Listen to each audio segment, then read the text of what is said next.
Morning, everyone. Is this on? Maybe not. It is. You can raise the thing and I'll crank up the volume in there. Sure. Set it down how you want. What do you think? Is that good? What if I just bring it? What if I bring it a little closer? How's that? Is that better? Okay, I'm on. Awesome. Morning. Let's just start with a word of prayer.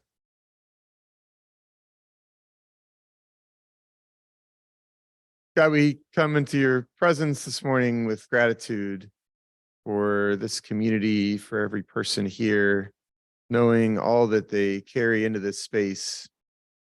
God, be with us this morning, even on this rainy day. Bring us hope and joy and peace, knowing that you go with us the week ahead. Amen. Great to be back with you all. We're turning the corner, halfway done as of last week, and moving into the second half of the series, where I want to continue to draw on history, as I've talked about the last couple of weeks, kind of the gift of history for our present. But I also want to help us to maybe grapple. I've had conversations with a number of you before and after who are really grappling with, what does this mean for us today, and how do we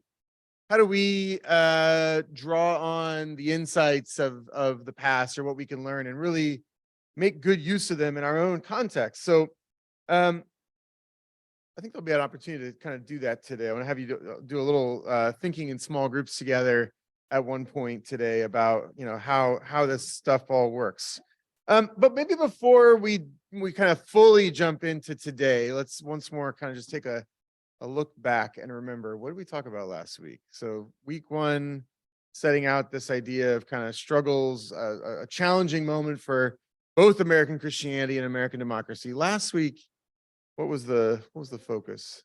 Civil rights, Big Tent, perils and promise of the Big Tent in a time of great unrest, right? And we talked about how Mainline Protestants, which are just as a fancy $5 word for the Presbyterians and Methodists and Baptists and Episcopalians, and these kind of historic Protestant denominations who, through most of the 20th century, across lines of region and race and theology, they were working together on projecting a unified witness, the unity of Christ's church and their hopes for a better society.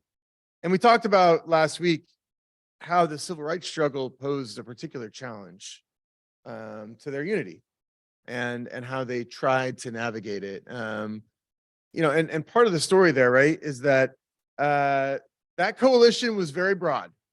It was everyone from the Harlem's Abyssinian Baptist Church, historic Black church, to Southern pro-segregationist Christians. And as a result of the breadth of the tent, we talked about how every time they tried to take a public stand on Jim Crow and on segregation, it was a struggle. And how every single time hard decisions had to be made, votes had to be taken, or they weren't taken, right? Because there was a fear of the conflict that might come if they took that hard vote. And so it's a checkered history in some sense, where you can lift up these moments in 1946 when the Federal Council of Churches becomes the first predominantly white organization in the country to condemn Jim Crow and say, wow, that's a big deal. And it was a big deal. And then you can look just 10 years later when Emmett Till is killed, and the Federal Council, its successor organization, the National Council, really can't muster much of anything at all, because they're so caught up in a fear of what might happen if they take a strong stand. So those dynamics are particular to that moment, but they're also much, much broader dynamics, and I want to kind of hold on to them as we move into today's session. The gathering storm in the churches. Oh, that got a lot louder. This title comes from a book that was published in 1969 by a sociologist, Jeff Haddon. You call it The Gathering Storm in the Churches, the widening gap between clergy and laymen. And the book was really written immediately in the wake of the material that I was talking about last week. And a big emphasis of the book was that in the midst of this civil rights struggle, new fractures and fissures had emerged in the churches. And one of the big ones was between clergy and lay people. Now, what do you think was the shape of the fissure there? What would you imagine if you had to guess? What was the division emerging between clergy and lay people in the context of civil rights? Yes.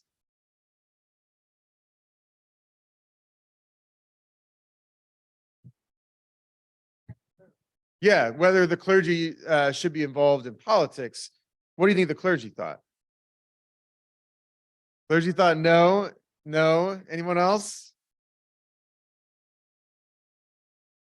Can I get my next slide? So part of what's really interesting is that in the context of the fight for civil rights, a lot of clergy did get involved in politics. And by that, I just mean, this fight. Now, not everybody, obviously, and folks were involved, frankly, on all different sides of it. But within this big tent mainline coalition, there was significant participation of white ministers in major moments of the struggle. So the 1963 March on Washington, where Martin Luther King Jr. gave his very famous I Have a Dream speech. Lots of white clergy there. Selma, Alabama in 1965 was one of the real breakthrough moments of the civil rights struggle. You know the story, I referred to it last week, where local activists who had been organizing in Selma for a generation and more decided they were going to march to Montgomery to demand voting rights in early March of 1965, and they were met on the Edmund Pettus Bridge in Selma by law enforcement who beat them and who tear gassed them. Many of those folks were children, many of them were women, many were hospitalized. That footage went all over the nation, all over the world. And in the wake of that brutal incident, Martin Luther King came to Selma, and with him came lots of attention, lots of cameras, and in response to his call, lots of white clergy from all over the country. One of the alums of Princeton Seminary, James Reeb, famously responded to Martin Luther King's call. Reeb would not be famous if it wasn't for the fact that he was killed in Selma. He was brutally beaten coming out of a diner one night. He had just had dinner with some friends and was confronted by white supremacists who beat him. He fell, hit his head, and couldn't get treatment in Selma because the hospitals in Selma wouldn't treat folks who were involved in the movement. So he had to be driven to Montgomery, where he died. Reeb, fascinating fellow. There's a great podcast, if you like podcasts, called White Lies. It's all about, so one of the things that's happened in the last few years is that all these murders from the civil rights era of activists, many of them, went kind of unsolved, or everybody kind of knew who had done it, but no one was charged. So in recent years, some of these cases have been picked back up, and some journalists basically tried to figure out 50 years later who killed James Reeb. Fascinating podcast that takes you into some of these dynamics around history and memory, and so I would recommend that. But anyway, so Reeb is part of a much larger contingent of white clergy who go to Selma. One of the things that is also true, so we left off last week sort of right after Selma, where you get the Voting Rights Act. So 63, 64, 65, these are huge years in the civil rights struggle. 64, you get the Civil Rights Act. 65, you get the Voting Rights Act. But the struggle went on. And part of what is sometimes forgotten, I think, in the kind of popular history of this movement, and it was very much on Jeff Haddon's mind when he wrote this book, is that King and others involved with the civil rights movement didn't see the Voting Rights Act, the Civil Rights Act and the Voting Rights Act, these major pieces of legislation which had guaranteed kind of equal access to public accommodations on the one hand and equal access to the vote on the other. King wasn't satisfied after 1965, and the movement marched on. And you may know in 1967, King gave a very famous speech at Riverside Church where he took sides in the kind of controversial debate over the Vietnam War, decrying the Vietnam War. He died in Memphis, Tennessee. Anyone know what he was up to in Memphis? Yeah, he got very involved came alongside sanitation workers in Memphis who were on strike. And King was a huge ally of the labor movement.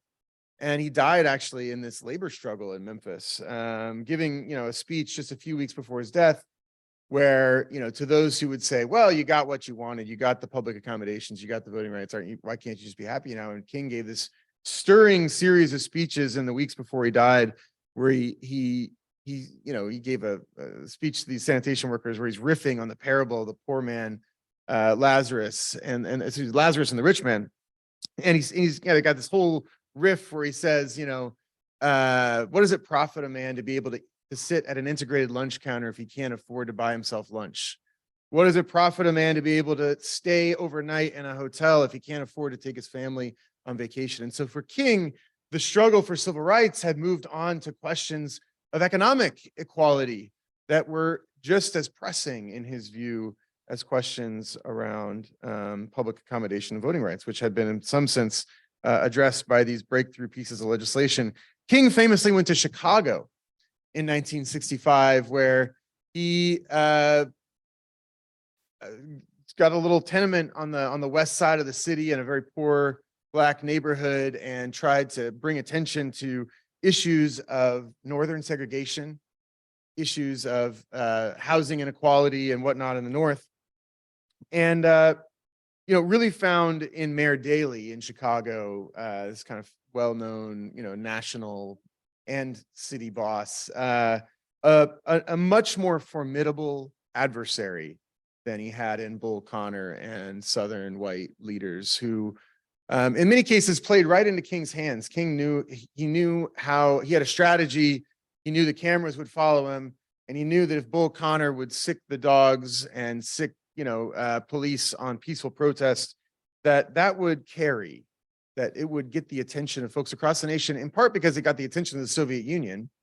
We're in the Cold War here, and the Soviets are taking all that footage and laughing and holding it up for the world's eye to say, this is how the beacon of democracy treats its citizens. And so King knew that, when Bull Connor and folks like that did that kind of thing, that he was going to be able to get traction. In Chicago, Mayor Daley took a different strategy. He said, well, let's have a meeting, and let's send out a press release, and let's not really do anything. And so King had a real hard time getting traction in places like Chicago. And in some sense, the movement in the North doesn't experience those same kinds of breakthroughs that it does in the South. One of the things that's so fascinating, so where do I want to go with this? I mean, part of the story here, right, is that in the wake of, the federal and the national council's sort of important activism, culminating in these landmark pieces of legislation, many folks felt that the fight wasn't over, but and including many clergy, right? Lay people had different feelings in many cases about these fights and about these movements. Many of us today, and I think just as a nation, King now is in the kind of pantheon of American saints.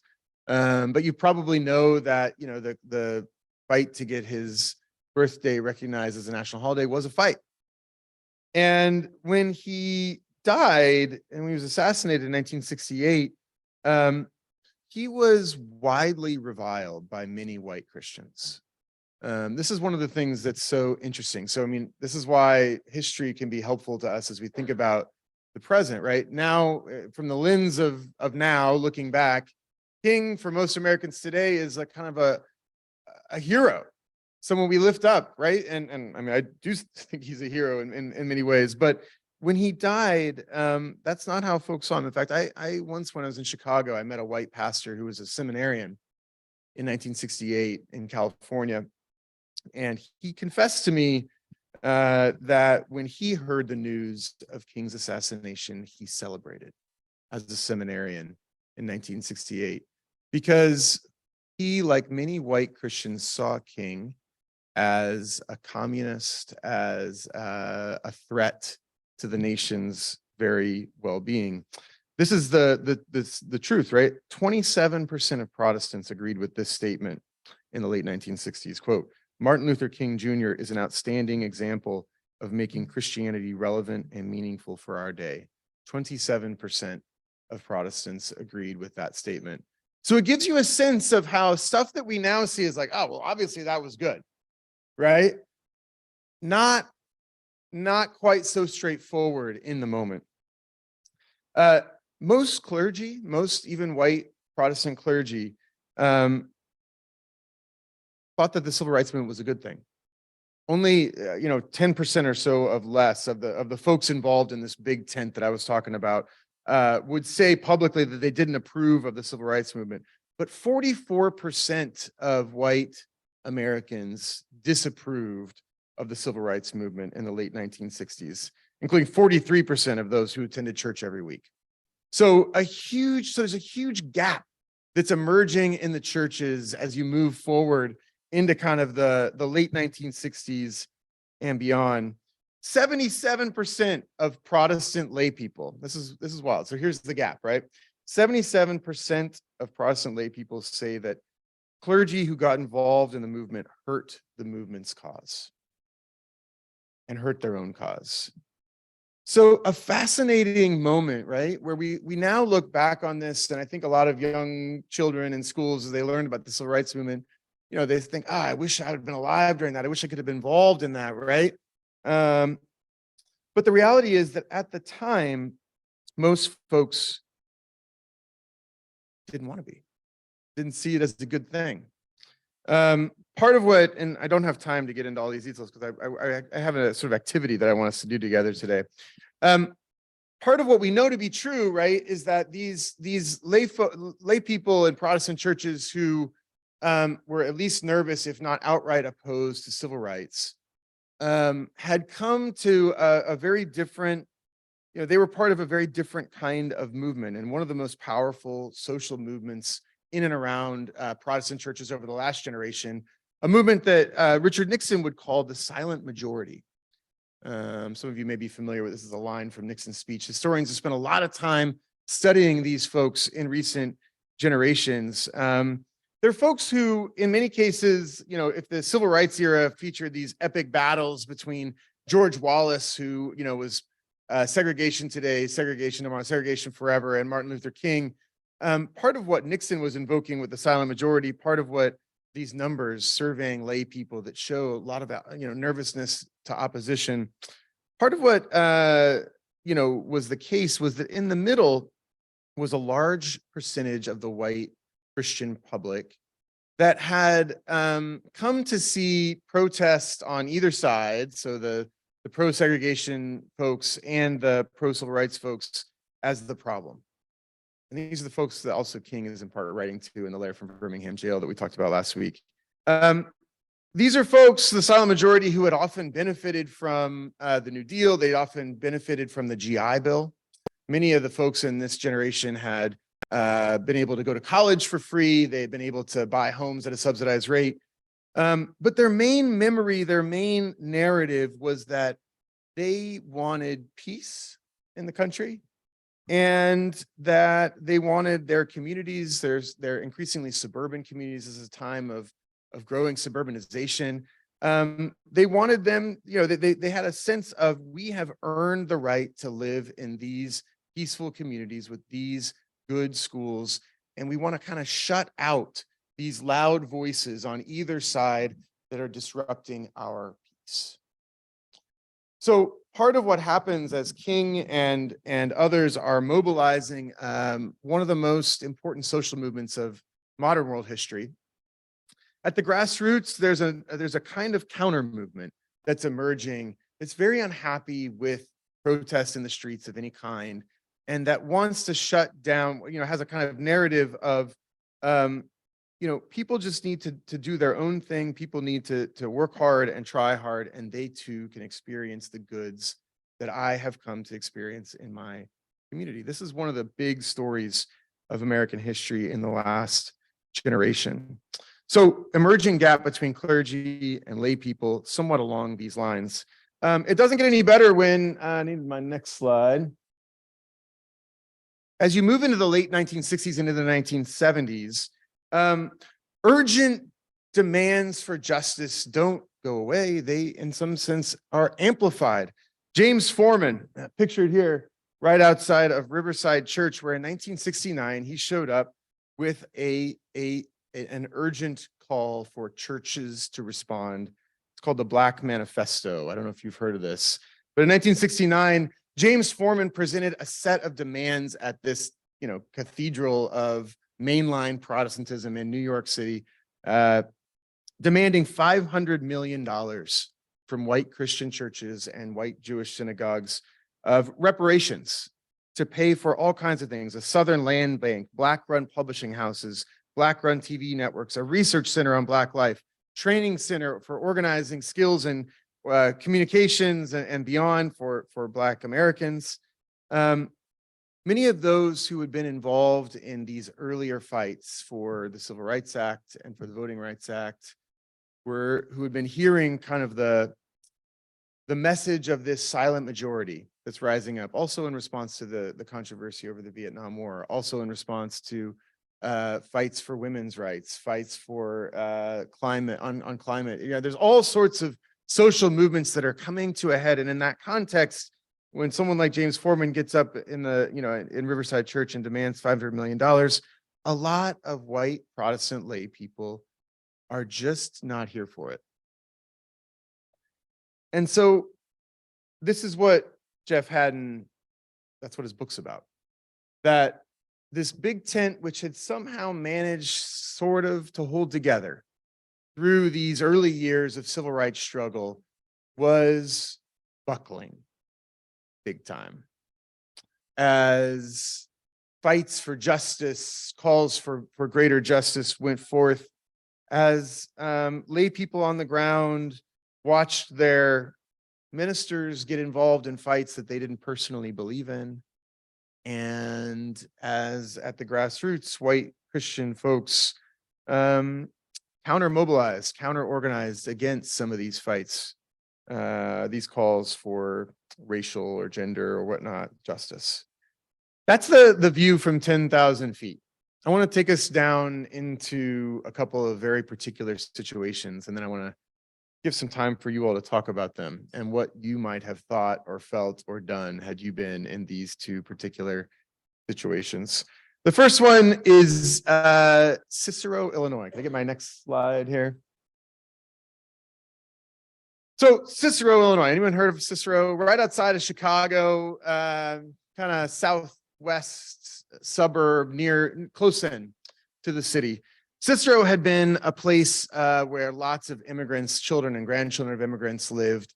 Big Italian contingent there, exclusively white suburb of the city coming into the civil rights era. In 1951, the Clark family, a Black family, taking advantage of new open housing laws and the Supreme Court's decision that restrictive covenants, these documents that had governed who could live where, were illegal in 1948. The Clark family moved into Cicero and instigated, in doing so, one of the most awful race riots, they're called, in American history. This is the piano outside of their apartment. People erupted, white residents of Cicero erupted in anger, erupted in fury, and destroyed property, the Clark family never stayed a single night in Cicero. This was not uncommon. This is part of the big story of 20th century US history, is that in the North too, which was deeply segregated starting in the early 20th century, any kind of whiff of Black residential mobility often was met with violence, vandalism, and more. So 15 years later, we're in Cicero. I was doing some work in the archive at Calvin College a few years back and stumbled upon this huge collection of papers that stem from something that happened in Cicero 15 years after this riot. And I want you to think about what you might have thought or done. So here we go. The papers were all about something that happened at the Timothy Christian Reform School in Cicero in the late 1960s and early 1970s. In the late 1960s, so Christian Reform's, a Dutch Reformed denomination, significant presence in New Jersey, but a big presence in the Midwest. In the late 1960s, several Black women who were part of this denomination, part of the Christian Reformed Church, and lived in a nearly all Black neighborhood that had just 10 years before been an all-white neighborhood on the west side of the city. So a neighboring neighborhood, Lawndale. Lawndale had been a mostly Jewish neighborhood with 80 plus synagogues in 1950, 0 synagogues active in 1960. That was how fast white flight out of Lawndale happened. In the late 1960s, this now all-Black neighborhood has a number of Black mothers who are CRC themselves and who petition Timothy Christian Reform School in Cicero, this neighboring community, for their children to be able to attend the school.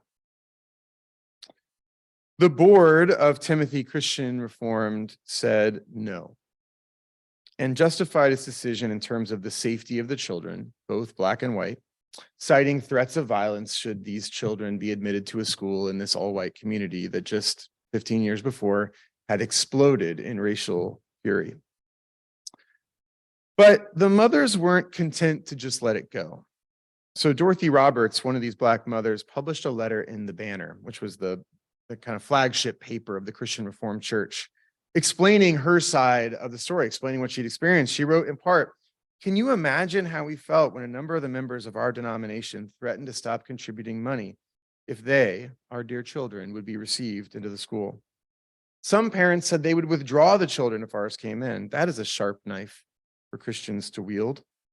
They ought to have their own schools," was the verdict of some of our white brothers. Roberts, as soon as she published this letter in the Banner, it went viral. All over the country, Christian Reformed folks are reading her letter, not just in Cicero and in Chicago. Everybody is up in, and talking about this and writing in. So here's some of the kind of array of opinion. Some letter writers argue that the board's decision was an outright betrayal of the gospel. So and then the hope here, and in a second, I'm going to have you imagine you're on this board. The hope was to change the board's mind, right? So some of these folks are writing in. Don DeRoot declared, "I and my naive nature cannot fathom the possible justification for refusing to educate the small children of fellow Christians. Surely something is sick in a church which permits such discrimination." Robert Dvorak insisted that the board, these are all letters just sitting in a folder in the archive in Grand Rapids. Amazing. Robert Dvorak insisted that the board should, quote, "seize a superb opportunity to witness to its belief in the priorities of Christ's community above those of an arrogant, racist civil community. Cicero may indeed turn violently on the school, but then Jesus said, 'People hated me, they will hate you too.' The responsibility to witness is not negotiable." The Student Council of Kalamazoo Christian High School in Michigan wrote, "We feel it our obligation as Christians to publicly express our concern and dismay," these are young people, "with respect to the persistent refusal of the Timothy Christian School Board to admit a particular segment of the family of Christ into their school. We also recognize that there is a possibility of violence, but we can find no biblical support for concession." A group of 14 teachers at Timothy Christian submitted an anonymous letter to the Banner stating that they would, quote, "welcome the Black children of our Christian Reform groups into our classroom." They went on to declare, "We believe that these covenant children should be received immediately into our schools. We would consider it a privilege to serve them in the name of our Lord Jesus Christ." The Banner went on to publish, having published her letter, an op-ed that was sort of like, well, you need to really see both sides of the story. One letter writer responded to that call to, quote, "consider the other side of the coin," and said it was another of the insidious ways in which white racism manifests itself. So lots of anger, right, about the decision. But here's more. Other letter writers insisted that the decision was anything but an offense to the gospel. Ellen Cook agreed with the board's justification, writing, "These are precious lives, and I'm sure God does not want us grown-ups to endanger these lives. The Timothy School Board has acted wisely in their decision, and I pray they remain firm. They not only display faith, but also common sense." Teresa Folkerts wrote, "Perhaps our faith is weak, and if we were stronger, we would open our doors next week, regardless of the consequences. But have you ever received a threat that personally endangered your child, home, job, or business? Our school board is made up of hardworking, humble, fair, and I must add, sincere Christian men, and they don't deserve the criticism and brickbats they are receiving. Please pray for us and with us that with God leading and directing us, He will show us what is right. And won't you also pray for our Garfield and Lawndale people that God," these are the Black folks that are petitioning, "that God may give them an understanding and patient heart." Marie Drenkt lamented that the situation was even being discussed in the paper. She opened her letter, "Let's try and keep our banner a little more like it used to be and not an arguing paper." She closed it, "Please let's not use our banner for all this nonsense. Let's keep it a beautiful Christian newspaper to be proud of." John Slinkman addressed his letter directly to one of the Black mothers and left no doubt that the board's decision dovetailed with his understanding of Christian faithfulness. Quote, "I do not only send my children to Christian school for this education, but also for the schoolmates they associate with. I hope when the day arrives for them to find their life's partner, they will find someone of like belief. I believe this school will help in this manner. If my children go through 12 years of school with your children, what is to stop them?" This is again written directly to Miss Roberts. "What is to stop them from intermarriage? I'm sorry, Mrs. Roberts, but I do not want to see my grandchildren half white and half Black. I know if the Lord wanted us all to be the same, He would have created us alike." So in a moment, I'm going to give you one more case study. In a moment, I want you to imagine that you are on the Timothy Christian School Board in 1969, and I want you to think about what you are but try to put yourself back in this moment. And I'm curious about what you think, knowing kind of the array of opinion around you. So these are the opinions of everybody that you're responding to. What do you find most challenging being you in this situation? What do you find inspiring? What are you thinking about as a member of the board as you try to figure out how to faithfully navigate this challenging situation? But I want to give another case study too. Next slide.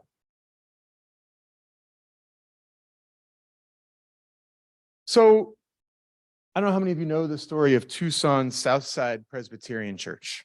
It's another case study from this era of great turmoil and mainline folks trying to sustain a big tent. Southside is a church in Tucson, Arizona, that began as a small mission to kind of destitute indigenous tribes in that area. Its pastor in the 50s and 60s had been a preeminent Black civil rights leader. And in the wake of his departure, the church was struggling. Membership was falling off. When the Reverend John Fife took over in 1970, pretty fresh out of Pittsburgh Theological Seminary, he remembers there were 56 members on the rolls, and I could only find 23 of them. He restored the church as a center of social action, lobbying for community facilities. He's one of these pastors that Jeff Haddon is talking about in his book. Lobbying for community facilities, pushing for housing for Native peoples, encouraging a diverse ethnic membership. Meanwhile, thousands of miles away, south of the United States border, throughout the 1970s and 1980s, many Latin American countries are embroiled in civil war. Governments of these countries are in many cases being supported by the United States. Civil wars involved massive human rights violations, murder of innocents. 18 to 20,000 people were killed, or as the word was often used, quote, disappeared in 1980 alone. In the fall of 1981, the killing expanded to Guatemala. And so out of these Latin American countries, there's a huge exodus in the early 1980s of people fleeing, going to the north. folks want to come to the United States. Reverend Fife, this young Presbyterian minister and his small little congregation in Tucson, Arizona, are on the case, engaged in a legal strategy to help some of these Guatemalan and El Salvadoran migrants in the area apply for political asylum. They had gotten engaged in the fight. I met Fife a few years ago. They got engaged in the fight in part because the papers covered the death of horrible death. Basically, as people were coming, through the desert, a number of folks died. They had none of water. They died. The church kind of got side of that. And some of their neighbors in Tucson were already involved in this legal strategy to help folks apply for asylum. But 8 or 9 months in, it was obvious to Fife that folks weren't going to get asylum. They were not going to be prioritized by the government. Fife had a good friend who was a Quaker named Jim Corbett. Corbett had visited an immigration detention center and was shocked to see how many people were there, hundreds of men, women, and children who had fled this terrible violence in Latin America, sitting crammed in tiny cells without explanation. He heard their border crossing stories, their fears, their uncertainty, and the more he listened, Corbett felt his Quaker faith compelling him to act. So he pawned some of his farming equipment, used the money to bail out 20 refugees, and brought them back to his small home. That was the beginning of Corbett's involvement and leadership of a movement that Southside Presbyterian Church, this small Presbyterian church in Tucson, Arizona, would become an international hub of. The movement was known as Sanctuary. Sanctuary movement understood itself as kind of a modern day underground railroad, helping folks to flee Latin America and to get to safety in the United States. Southside got involved in this movement through its relationships. It had gotten involved. One of the women who survived when the folks died out in the desert actually became a member of the church. I also met her a few years ago, and became deeply involved in kind of the life of the congregation. And through these relationships, the congregation became very involved in Corbett's plan, which was, we're not going to wait any longer for these asylum cases to go through. We're going to start to bring people across the border. So that's what they did. And so if you talk to the folks who are at Southside today, they have lots of memories of working with the Catholic priests in Mexico to help these Latin American refugees make their way across the border, where Southside housed them, help them connect with family and friends in the United States. Southside became the birthplace of a national and international movement of folks, churches and congregations who had made the decision that it was okay or better or the faithful thing to do, even if it meant violating federal law, was to provide sanctuary to those fleeing political violence in Latin America. And in 1982, they, having received a warning from the United States government that they were going to be indicted for breaking federal law, the parish set out on the sort of the doorway outside the church and publicly declared that they were arraying themselves against federal immigration law in order to respond in what they felt was their Christian duty to respond to these neighbors fleeing violence. So in case study 2, I want you to imagine that you're a member of Southside. And I want you to imagine that you are you, with whatever views you have about these questions, in this church where you have an activist pastor who is determined to lead the congregation into this fray at this very difficult moment, with thousands, tens of thousands fleeing violence in Latin America, with lots of Christians both at Southside and then around Tucson and around the country and the world saying, you can't do this. You cannot break the law like this. You got to work within the system. I want you to think about how you, as a member of, let's just imagine you've been one of these longest time members of Southside Presbyterian Church. You never really necessarily thought the church was going to go this way, but here it is. Your pastor's sitting outside church after worship on a Sunday morning, and has declared that this is the plan moving forward.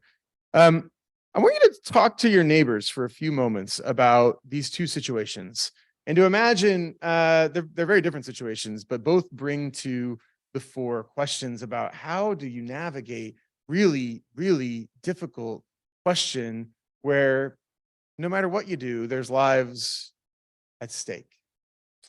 How would you just begin to figure out what to do? So talk to your neighbors for 10 minutes about these two situations. You're a board member for Timothy Christian School. You're a member of Southside Pres. What's it like? I mean, you don't just figure out what to do, okay? But I want you to kind of put yourself in these situations. Imagine what's it like to be in these situations where you are probably pretty stressed, right? About how to proceed. What do you notice as you imagine yourself back into these worlds? What are you noticing? What's the worry? What's the thing that's got you stressed out? What do you say, oh, this is what I think we should do, but what's the response going to be? Just pay attention to all those kinds of dynamics. Take about 10 minutes, talk to your neighbors, and we'll come back and talk together. I'll tell you what actually happened too.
take about 2 more minutes to wrap up.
All right, wrap up this thought and then let's come back together here. I know we didn't have enough time to really figure all this out.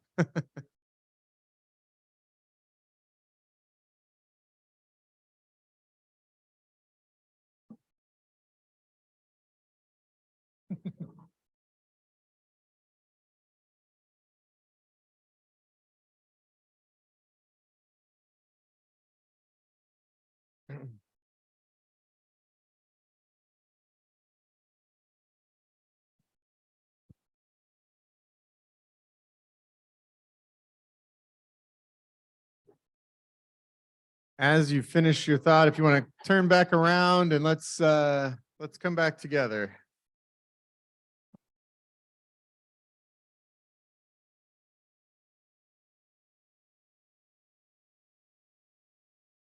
What's up? Yes. Perfect. So I know 10 minutes is not enough time to figure. Okay.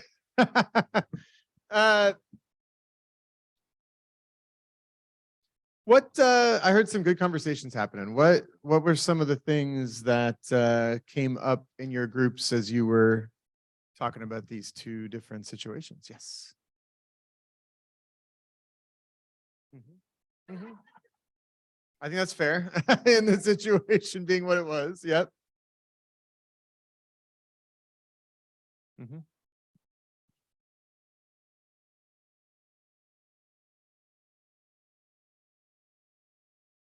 Hmm.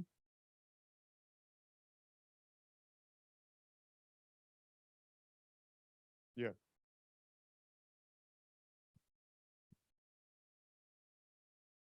Hmm. Just want to make sure everyone here. So she's saying that if you want to follow Jesus, you may end up with a target on your back in the context of thinking through this school board situation.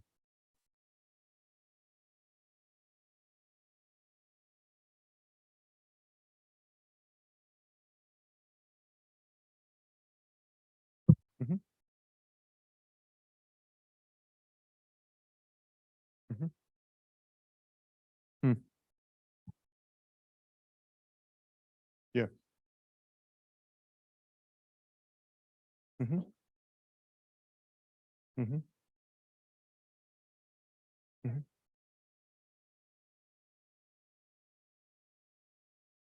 Yeah. Yeah. So the idea that there's not a way to separate our faith from our larger life. That's what I heard part you saying. And then that partly that not doing anything in that situation, the fear of violence isn't sufficient to govern because not doing anything isn't going to really solve, it's going to fester. Mm-hmm. Mm-hmm. Yeah. Yeah. Yeah. Yeah. Yeah. So folks who are saying, yeah, do something, but not in my backyard. Yeah. Yeah. Yeah. Yeah. Yes. Hi, Pam. Yeah. Yeah. Mm-hmm.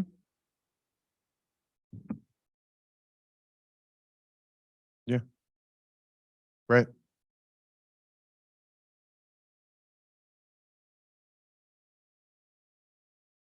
Yeah.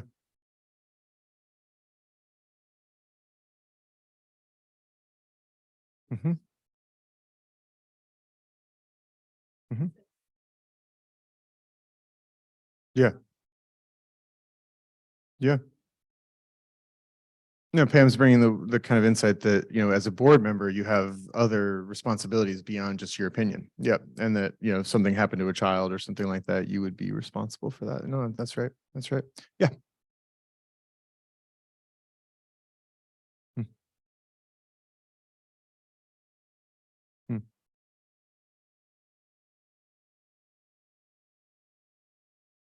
mm,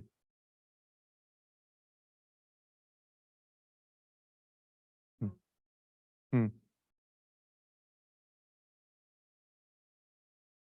Yeah. Yeah. So let me tell you what happened, because I know we don't have a lot of time here. Timothy Christian School, some of the letters pointed out that they were in violation of federal law because they wouldn't admit this student, and so they were sued, and they decided to shut down the school rather than admit these children. So that's the way. And again, there's so much to say. I mean, I wish we had another hour to think about this together. But these are things that actually happen. Let me hear some of your thoughts on the Tucson example. What came up for you as you discussed that one? Yeah.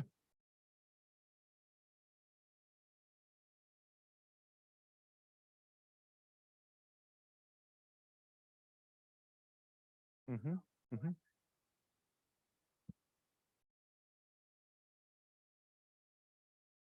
Mm-hmm. Mm-hmm. Mm-hmm. Yeah.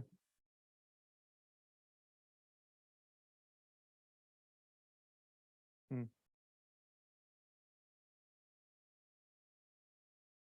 Mm-hmm. Yeah. Yeah. Yeah.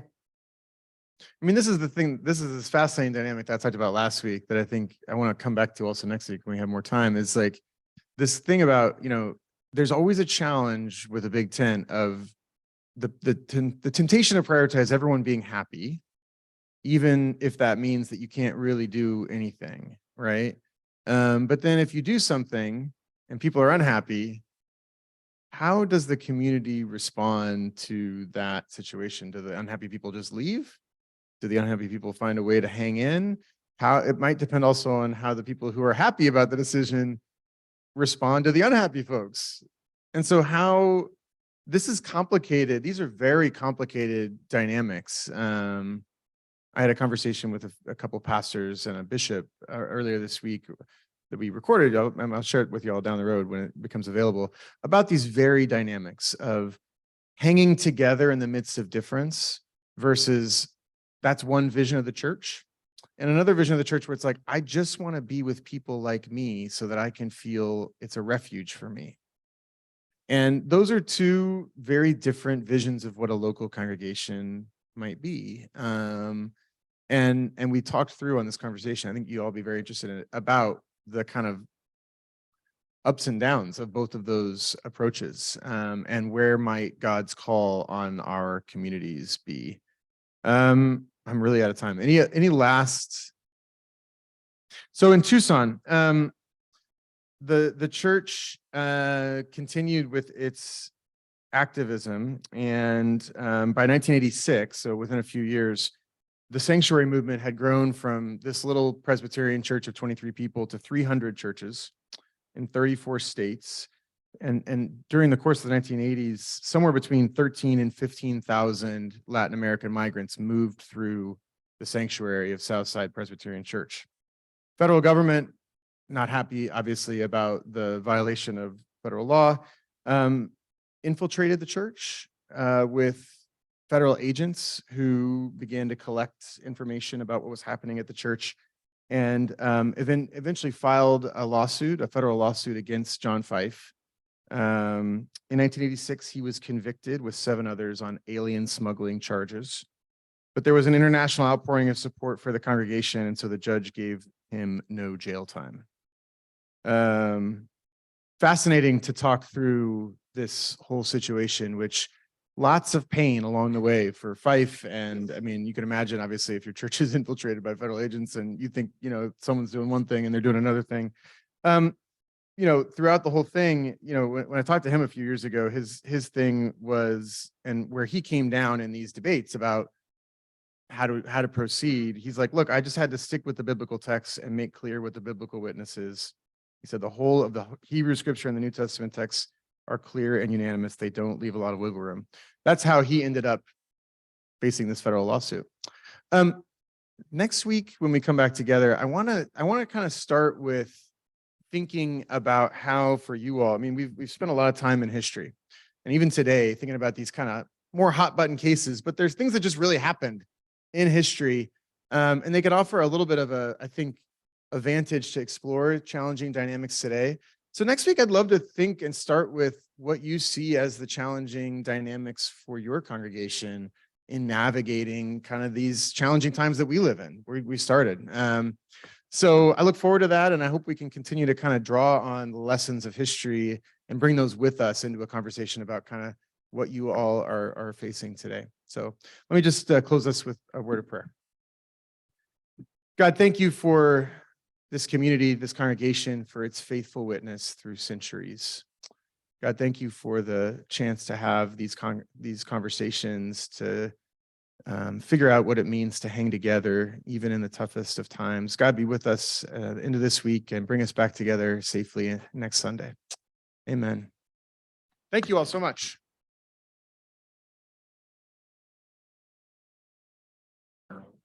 Yeah. Is it? F-I-F-E. Not him. Okay. Okay. Yeah. Yeah, of course. Yeah. Yeah. Yeah. Yeah.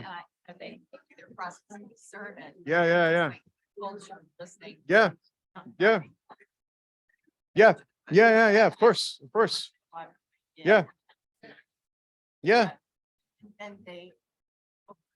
Yeah. Yeah. Yeah. The Quakers. That's their thing. Yeah. Yeah. It's the whole thing. Yep. Yeah. Yeah. Yeah. Yeah. Yeah. Yeah. Yeah. Yeah. Thank you so much for being here. Yeah. Yeah. Yeah.